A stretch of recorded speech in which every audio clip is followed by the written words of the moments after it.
আসসালামু আলাইকুম প্রিয় দর্শক বন্ধুরা।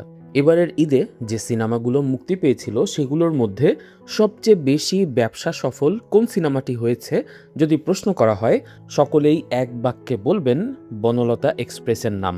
সিনেমাটি মুক্তি পাবার আগেই ট্রেইলারে জানিয়ে দেওয়া হয়েছিল বনলতা এক্সপ্রেসের কাহিনী নেওয়া হয়েছে লিজেন্ডারি কথা সাহিত্যিক হুমায়ুন আহমেদের কিছুক্ষণ গল্প থেকে।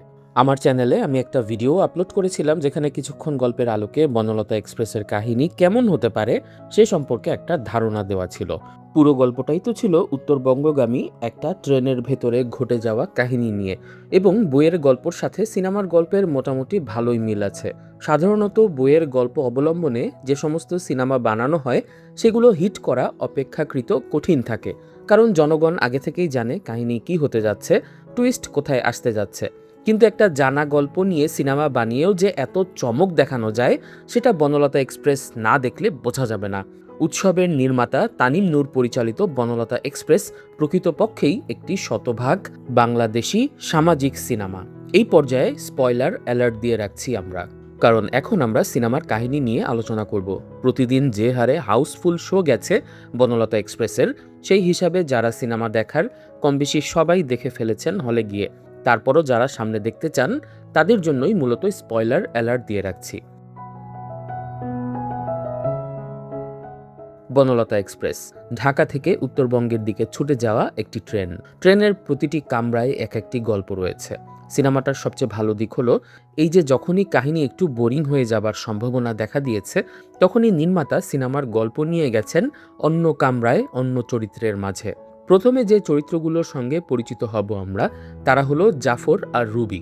বন্ধুরা মিলে ওরা যাচ্ছে রাজশাহী বিশ্ববিদ্যালয়ে ভর্তি পরীক্ষা দিতে। জাফর কিন্তু ইতিমধ্যে বুয়েটে চান্স পেয়ে গেছে, কিন্তু ও পরীক্ষা দিতে যাচ্ছে শুধুমাত্র রুবিকে সঙ্গ দেওয়ার জন্য। তবে রুবি বিষয়টি ভালো চোখে দেখে না, কারণ জাফরের পরীক্ষা দেওয়ার মানে কাটমার্কস আরও বেড়ে যাওয়া এবং অযথা একটা সিট নষ্ট হওয়া। তবে জাফর বন্ধুর পরামর্শে রুবিকে সঙ্গ দেওয়ার জন্য উঠে পড়েছে ট্রেনে। কারণটা আপনারা বুঝতেই পারছেন, জাফর আসলে রুবিকে ভীষণ পছন্দ করে। সে চায় রুবির সঙ্গে সম্পর্কটা আরও গাঢ় করতে। এই ট্রেনের সাথে আরেকটা এক্সট্রা বগি জুড়ে দেওয়া হয়েছে। এই বগিটার একটা আলাদা ইতিহাস আছে। বগিটা বানানো হয়েছিল রানী এলিজাবেথের ভারতবর্ষে ঘুরতে আসা উপলক্ষে। তাই বগিটা কোনো সাধারণ বগি নয়, ভেতরে পুরোই রাজকীয় অবস্থা। বগিটাতে যাচ্ছে ক্ষমতাসীন দলের একজন প্রভাবশালী নেতা এবং শিক্ষামন্ত্রী আবুল খায়ের খান, বা সংক্ষেপে AKK, এবং তার স্ত্রী সুরমা। বগিটা তিনি বুক করেছেন তার শালিকা যমুনা এবং তার নববিবাহিত স্বামী ফয়সালকে ট্রিট দেওয়ার জন্য। তাদের সঙ্গ দেওয়ার জন্য আছে একটা পরিপূর্ণ ব্যান্ড দল, যারা বগিতেই লাইভ মিউজিক পরিবেশন করছে। তাদের খেদমত করার জন্য বশিরুল্লাহ নামের রেলের এক কর্মী সর্বদা নিয়োজিত আছে। তার বাড়ি আবার মন্ত্রী মহোদয়ের বাড়ির গ্রামের হওয়াতেই সে মন্ত্রীর একটু ক্লোজ হবার চেষ্টা চালিয়ে যাচ্ছে। ট্রেনে যে শুধু মানুষ যাচ্ছে তাই না, কার্গো সেকশনে উঠানো হয়েছে একটি কফিন। কফিনের ভেতরে রয়েছে 3 দিন আগে মারা যাওয়া একটা লাশ। তবে লাশটিকে ভালোভাবে সংরক্ষণ করেই নিয়ে যাওয়া হচ্ছে। পুরো সিনেমা জুড়ে কাহিনীর যে বর্ণনা আমরা শুনতে পাই সেটা কিন্তু লাশের এই আত্মাটার কাছ থেকেই শুনতে পারি। এখানে যে কনসেপ্টটি দাঁড় করানো হয়েছে সেটা হলো, যেহেতু মারা যাওয়ার পর আত্মা মুক্তভাবে বিচরণ করতে পারে, তাই সেই আত্মা ঘুরে ঘুরে পুরো ট্রেনের সব কর্মকাণ্ড দেখছে এবং আমাদের কাছে বর্ণনা করছে। ট্রেনের একটা স্লিপিং বগিতে উঠেছে আজিজ নামের একজন লোক। তার সঙ্গে আছে তার মেয়ে নিতু এবং সন্তান সম্ভবা স্ত্রী আফিয়া। পুরো রাস্তাতেই আজিজ তার মেয়ে এবং স্ত্রীর সঙ্গে খারাপ ব্যবহার করতে থাকে। তার স্ত্রীর উপর তার একটু বেশি রাগ হচ্ছে। এর আগে তার স্ত্রী কয়েকবার প্রেগনেন্ট হলেও প্রতিবারই হয় তার মিসক্যারেজ হয়েছে অথবা মৃত সন্তান প্রসব করেছে। তাই এবার একটি ছেলে সন্তানের জন্য সে অপেক্ষা করছিল।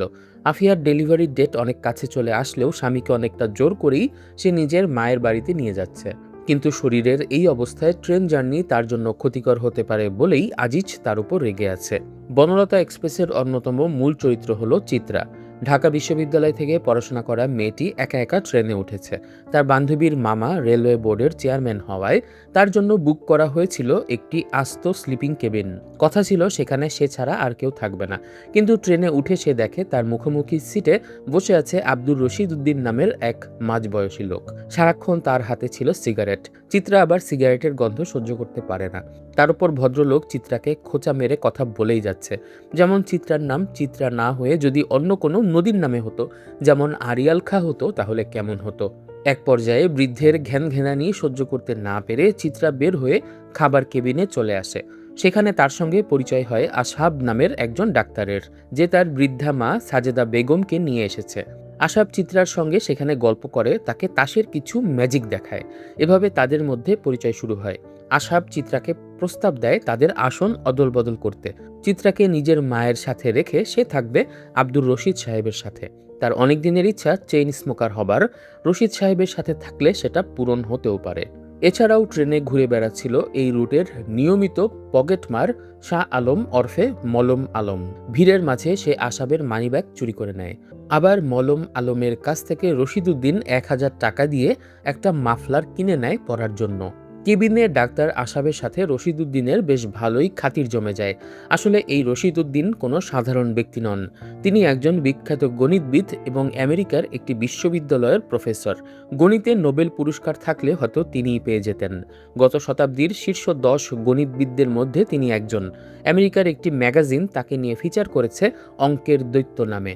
তাদের সঙ্গে এসে আলাপ জুড়ে দেয় নিতু নামের ছোট্ট মেয়েটি, অর্থাৎ আজিজ সাহেবের মেয়েটি। তার বুদ্ধিদীপ্ত কথাগুলো পুরো সিনেমাতে একটা ভালো লাগা তৈরি করে দেয়। এদিকে ট্রেনে ভ্রমণ করতে করতেই মন্ত্রী মহোদয় একটা দুঃসংবাদ পান। দুঃসংবাদটা তাকে দেয় তার পিএস রাইসুল। ছাত্র জীবনে থাকতে তিনি একটা কবিতা লিখেছিলেন, যার নাম ছিল মন্ত্রীর মুখে গন্ধ। সম্প্রতি এই কবিতাটা নাকি কেউ ভাইরাল করে দিয়েছে। খবরটা প্রধানমন্ত্রীর কানে গেছে এবং তিনি সিদ্ধান্ত নিয়েছেন আবুল খায়ের খানকে মন্ত্রিত্ব থেকে সরিয়ে দেবেন। কথাটা শুনে তিনি খুবই মুষড়ে পড়েন, কিন্তু পরিবারের কাউকে জানান না। এদিকে তার শালিকা এবং শালিকার স্বামী ব্যান্ডের গানের তালে তালে উদ্দাম নৃত্য জুড়ে দিয়েছে। তারা একটা ক্যামেরাম্যানকেও হায়ার করে এনেছে পুরো জার্নিটা নিয়ে একটা সিনেমাটোগ্রাফি করার জন্য। প্রয়াত কিংবদন্তি আয়ুব বাচ্চুর উড়াল দেব আকাশে, সেই সঙ্গে ও আমার দেশের মাটি তোমার পরে ঠেকাই মাথা গানের এক অদ্ভুত ফিউশন তৈরি করে তারা। গানটিকে মেটাল সঙ্গীতে পরিণত করার সাথে সাথে একটু পরপর সবাই নিজেদের মাথা চাপড়ে ঠেকাই মাথা বলে অদ্ভুত অঙ্গভঙ্গিমা করতে থাকে। এ সময় ঠেলাঠেলিতে ট্রেনের সেই স্টাফ বশিরের হাত থেকে জুসের গ্লাস পড়ে যায় যমুনার ড্রেসে। আর যায় কোথায়, মন্ত্রীর শালি বলে কথা। সাথে সাথেই সে বশিরকে থাপ্পড় মেরে বসে। শুধু থাপ্পড় মেরেই ক্ষান্ত হয় না, বশিরকে সে কান ধরে উঠবোস করায় এবং পুরো ঘটনাটা ভিডিও ক্যামেরায় রেকর্ড করতে বলে। তারা তো আর জানে না যে দুলাভাইয়ের মন্ত্রিত্ব চলে গেছে। বশির এ ঘটনায় প্রচণ্ড বিব্রত হয়ে যায় এবং ট্রেনের ম্যানেজার সুধীরের কাছে বিচার দেয়। রানিং ট্রেনে এই স্টাফরাই সর্বময় ক্ষমতার অধিকারী। বাইরে কে মন্ত্রী, সে বাইরেই মন্ত্রিত্বর পাওয়ার দেখাতে পারে, কিন্তু ট্রেনের ভেতরে এই স্টাফরাই সরকার। তাই তারা সিদ্ধান্ত নেয় মন্ত্রীর পরিবারকে আর কোনো রকম সাহায্য করবে না। এদিকে মন্ত্রীও তার কামরায় ঘটা ঘটনায় বিব্রত হয়ে পড়ে। মন্ত্রী তার স্ত্রী সুরমাকে একান্তে ডেকে তার যে মন্ত্রিত্ব নেই সেটা খুলে বলে। তার মন্ত্রিত্ব নেই এ কথা শুনে সুরমা বেশ শকড হয়ে যায়। এদিকে আমরা মন্ত্রীর পিএস রাইসুলকে দেখতে পাই ট্রেনের স্টাফদের সাথে যোগ দিতে। যেহেতু তার বসের মন্ত্রিত্ব চলে গেছে, তাই সম্ভবত রাইসুল এতদিন তার সাথে করা খারাপ ব্যবহারের প্রতিশোধ নিতে চায়। রাইসুলের কাছ থেকে সাহস পেয়ে ট্রেনের স্টাফরা মন্ত্রীর কামরার কারেন্টের লাইন বন্ধ করে দেয়। অন্যদিকে আমরা দেখতে পাই চিত্রার সাথে আসহাবের মায়ের বেশ ভালোই গল্প হচ্ছে, কিন্তু ভদ্রমহিলা একটু ডেলিউশনাল হওয়ায় কিছুক্ষণ পর থেকেই চিত্রাকে বৌমা বৌমা বলে ডাকা শুরু করে। আজিজ সাহেবের মেয়ে এসে গল্প করছিল আব্দুর রশিদের কামরায়। সেখানে রশিদ সাহেব আর ডাক্তার আসহাব মদ খাচ্ছিল আর গল্প করছিল ভর্তি পরীক্ষা দিতে আসা তরুণ ছেলেমেয়েদের গ্রুপের সাথে। সেখানে নিজের মেয়েকে দেখে রক্ষণশীল আজিজ সাহেব বেশ আজে বাজে কথা শুনিয়ে চলে যায়। আজিজ সাহেবের কথা জাফর চুপ করে শোনায় রুবি বেশ ক্ষিপ্ত হয়, কারণ তার একটু ম্যানলি ছেলে পছন্দ। তার অভিযোগ জাফর কেন আজিজ সাহেবের কথার প্রতিবাদ করল না। ফলে ট্রেন সামনের স্টেশনের বিরতিতে থামলে রাগ করে জাফর ট্রেন থেকে নেমে যায়। সেই অবস্থায় তার বন্ধু তাকে বুঝিয়ে শুনিয়ে আবারও ট্রেনে ওঠায়। সেই বিরতিতে ট্রেনে চাদর পেঁচানো আরেকজন লোকও ঢোকে। তিনি চিত্রার চাচা। ট্রেনে উঠে সবাইকে চিত্রার ছবি দেখিয়ে নিজের ভাস্তিকে খুঁজতে থাকেন তিনি। তখন জাফর তার কলার চেপে ধরে। আসলে জাফর রুবির সামনে নিজের ম্যানলি ক্যারেক্টার প্রকাশ করতে গিয়ে হিতে বিপরীত করে ফেলে। রুবি জাফরের এভাবে একজন মুরব্বীর সাথে খারাপ ব্যবহার করাটাও বেশ খারাপভাবে নেয়। আসলে চিত্রা যদিও ট্রেনের সবাইকে বলেছে সে দিনাজপুর যাচ্ছে তার অসুস্থ বড় চাচাকে দেখতে, কিন্তু আসল ঘটনা ভিন্ন। ছোটবেলায় মা বাবা মারা যাবার পর সে বিভিন্ন আত্মীয় স্বজনের আশ্রয়ে বড় হয়েছিল। তার রাশেদ নামের একজন প্রেমিক ছিল। কয়েক বছর প্রেম করলেও বিয়ের কথা উঠলে রাশেদ তাকে ডাম্প করে বিয়ে করে তাদের এলাকার এমপির ভাগ্নিকে। ফলে অকুল পাথারে পড়ে যায় চিত্রা। সে সময় তার চাচা তার বিয়ে ঠিক করে বিদেশে থাকা একজন ডিভোর্সি লোকের সাথে। ফলে বিয়ের আসর থেকেই বান্ধবীর সহায়তায় চিত্রা পালিয়ে যায়। পালিয়ে কোথায় যাবে সে সিদ্ধান্ত সে এখনও নেয়নি। তবে তার ইচ্ছা প্রথমে দিনাজপুরে গিয়ে তার এক্স বয়ফ্রেন্ড রাশেদকে তার নববিবাহিতা স্ত্রীর সামনে একটা থাপ্পড় মারবে। এদিকে চিত্রার চাচা খুঁজতে খুঁজতে একসময় চিত্রাকে পেয়ে যায় এবং তাকে বাড়িতে ফিরিয়ে নেওয়ার চেষ্টা করতে থাকে। এ সময় আসাবের মা তাকে বোমা বলে ডেকে উঠলে সে ভেবে নেয় চিত্রা বুঝি আসাবকে বিয়ে করে পালিয়ে এসেছে। যখন সে জানতে পারে আসাব একজন ডাক্তার, তখন চিত্রা চাচা বেশ খুশি হয়ে যায়। যাক, একজন ডাক্তার জামাই পাওয়া গেল। সে বিয়ান সাহেবা বলে আসাবের মায়ের সঙ্গে গল্প জুড়ে দেয়। এদিকে সন্তান সম্ভবা আফিয়ার হঠাৎ করে ওয়াটার ব্রেক হয় এবং প্রসব বেদনা শুরু হয়ে যায়। চলন্ত ট্রেনে সন্তান প্রসব করানোর জন্য আজিজ ডাক্তার খুঁজতে থাকে। সৌভাগ্যক্রমে ট্রেনে ডাক্তার আসাব থাকলেও আজিজ তাকে অ্যালাউ করে না, কারণ তিনি কোনো পুরুষ ডাক্তারকে দিয়ে নিজের স্ত্রীর প্রসব করাবেন না। অতঃপর ট্রেনে তিনি মহিলা ডাক্তার খুঁজতে থাকেন। এদিকে আবুল খায়ের তার যে মন্ত্রিত্ব চলে গেছে সেই কথাটা পরিবারের সদস্যদের সাথে শেয়ার করে। তখন তার শালীর স্বামী পরামর্শ দেয় মন্ত্রিত্ব চলে যাবার পর তার অনুভূতি নিয়ে একটা ভিডিওগ্রাফি বানানোর। তবে সেজন্য তো কারেন্ট আসতে হবে। কেবিনে কারেন্ট লাইন চালু করার জন্য ক্যামেরাম্যান চলে যায় স্টাফদের কামরায়। সেখানে স্টাফদের সঙ্গে তার তর্ক বিতর্ক হয় এবং আগের ঘটনার জের ধরে ট্রেনের সব স্টাফরা মিলে ক্যামেরাম্যানের জামা কাপড় সব খুলে নেয় এবং যেই ক্যামেরা দিয়ে বশিরের কান ধরে উঠবস করার ভিডিও রেকর্ড করা হয়েছিল সেই ক্যামেরাও নিজেদের কাছে নিয়ে নেয়। ফলে আমেরিকার পতাকা আঁকা আন্ডার প্যান্ট পরে ক্যামেরাম্যান কেবিনে প্রবেশ করে। মন্ত্রীর পরিবারের সবাই ভীষণ ভয় পেয়ে যায়। তারা বুঝতে পারে ট্রেনের স্টাফরা জেনে গেছে মন্ত্রীর মন্ত্রিত্ব চলে যাবার খবর, তাই যে কোনো মুহূর্তে তাদের ওপর হামলা হতে পারে। ক্ষমতা চলে যাবার পর মন্ত্রীদের জনতার হাতে মাইর খাওয়া এদেশে বিরল কোনো ঘটনা নয়। তাই তারা সিদ্ধান্ত নেয় ট্রেনের শিকল টেনে জঙ্গলের ভেতরে তারা ট্রেন থামাবে এবং এর চেয়ে খারাপ কিছু ঘটার আগেই পালিয়ে যাবে।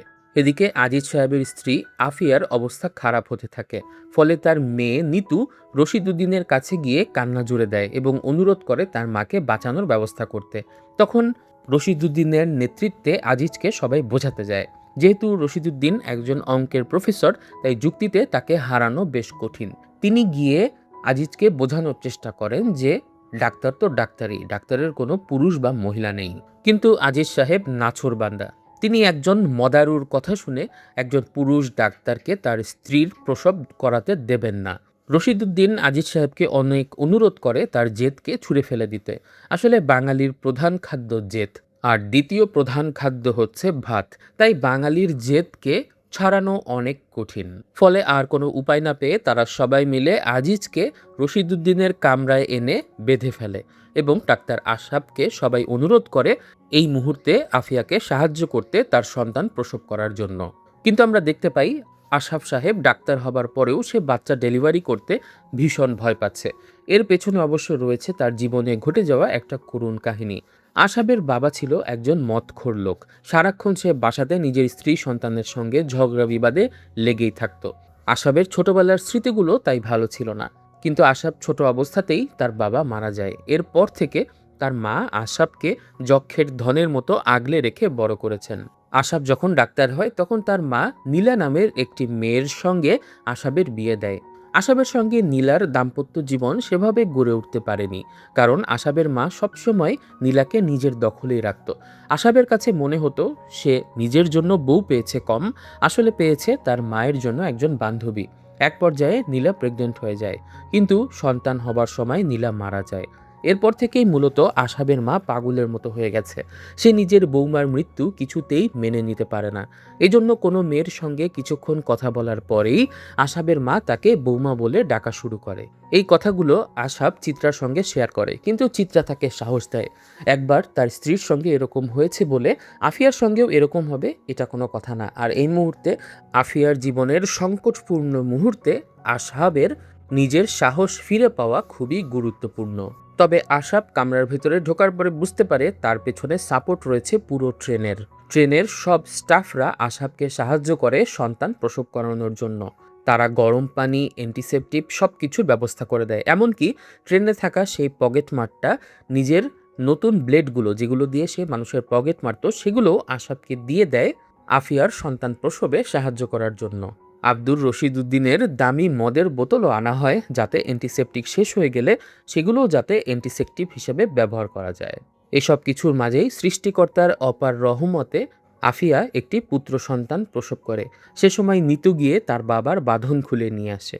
নিজের সন্তানকে কোলে তুলে নিয়ে আজিজ সাহেব আজান দেয়। তার ভেতরে তখন অপার্থিব আনন্দ। এদিকে মন্ত্রী মহোদয়ের কামরায় তখন পালানোর প্রস্তুতি চলছে। মন্ত্রীর স্ত্রী, শালীর স্বামী সহ ব্যান্ড দলের সবাই তখন পালানোর জন্য লাগেজ গুছিয়ে রেখেছে। কিন্তু মন্ত্রী একে যাবে না। তার মন্ত্রিত্ব নেই, কিন্তু ক্ষমতা চলে গেলেই যে নিজের জনগণকে ছেড়ে চলে যেতে হবে এমন কোনো কথা নেই। তাই মন্ত্রীকে রেখেই সবাই জঙ্গলে চলে যাবার সিদ্ধান্ত নেয়।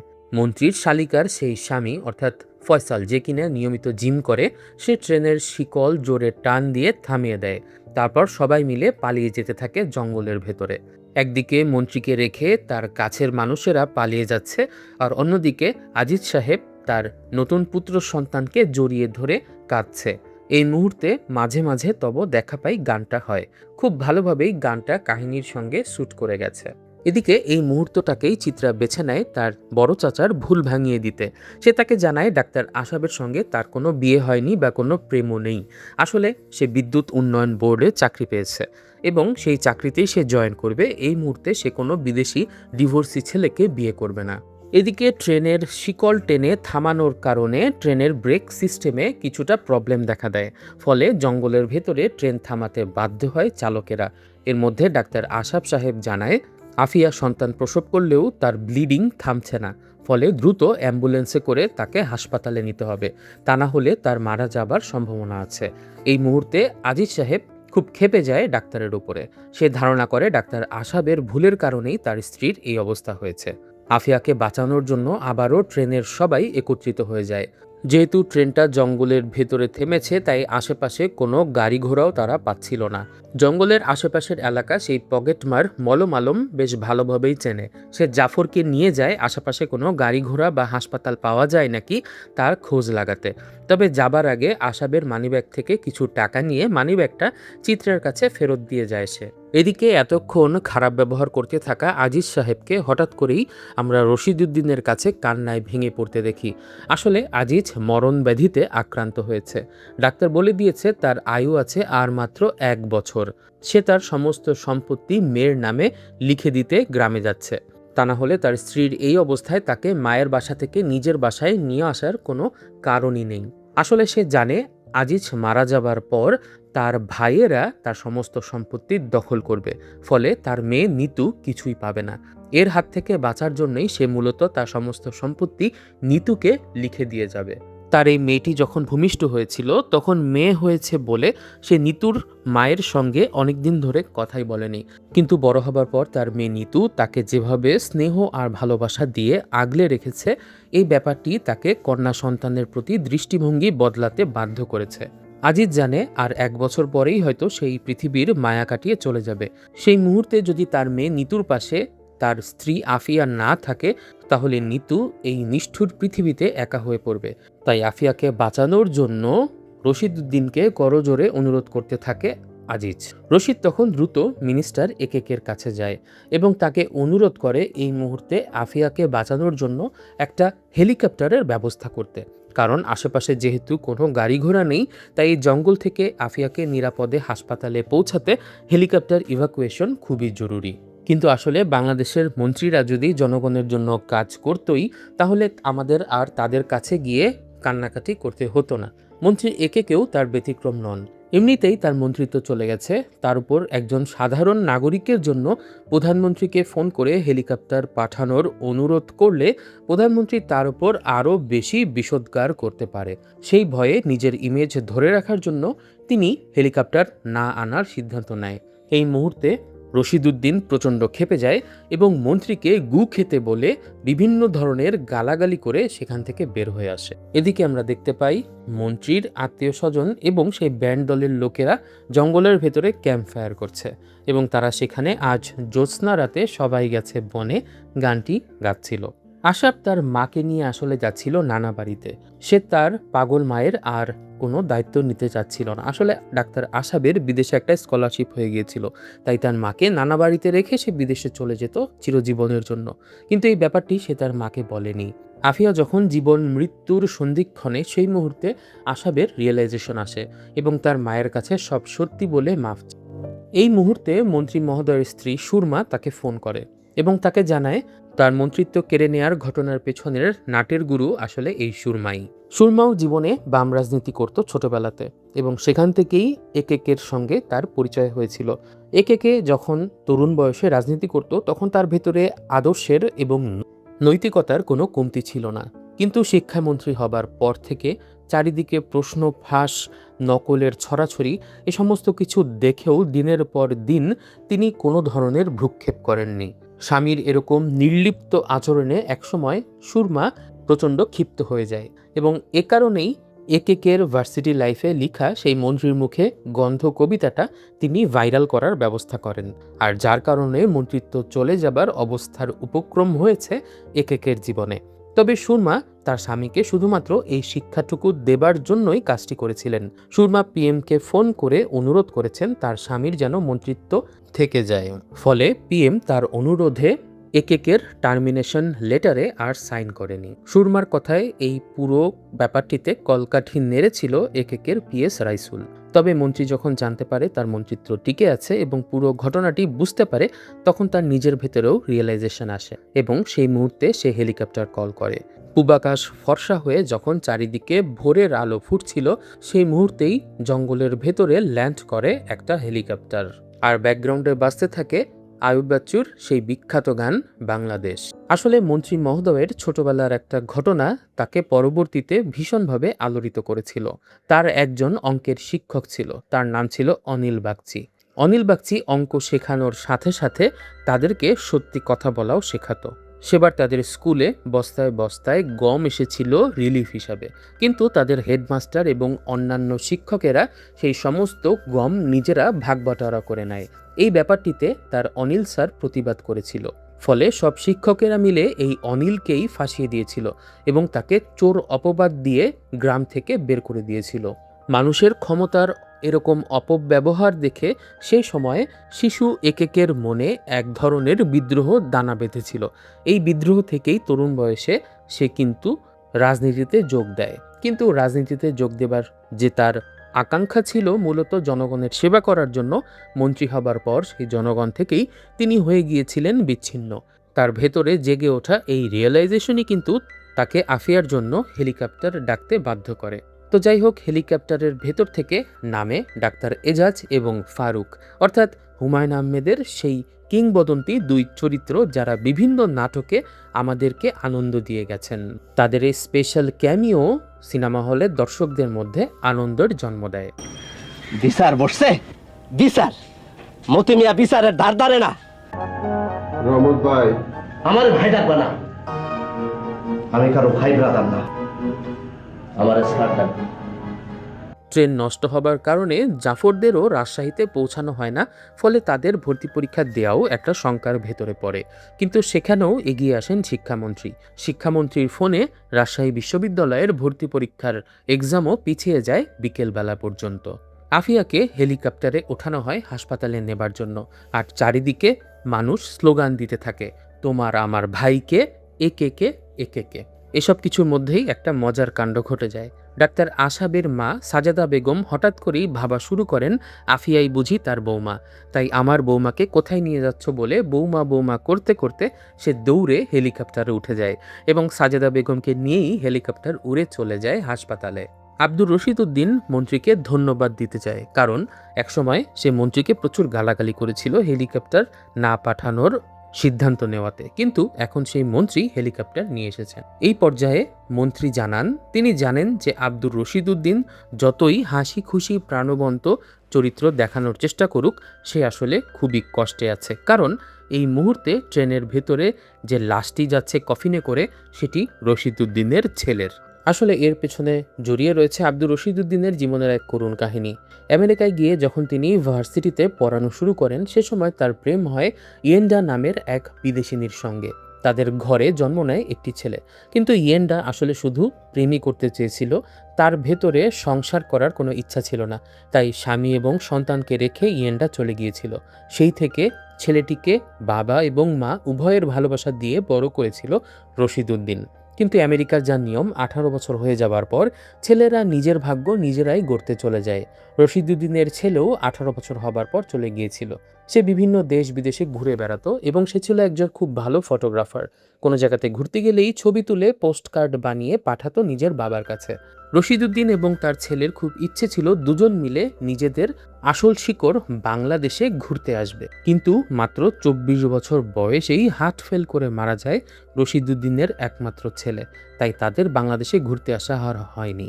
ছেলে মারা যাবার পর ছেলেকে দেওয়া কথা রাখার জন্যই মূলত রশিদ উদ্দিন বাংলাদেশে এসেছে এবং ছেলেকে কফিনে করে সেই লাশ পুরো ট্রেনে নিয়ে ঘুরে বেড়াচ্ছে, যাতে বাংলাদেশের এক প্রান্ত থেকে অন্য প্রান্তে তার ছেলের দেখা হয়ে যায়।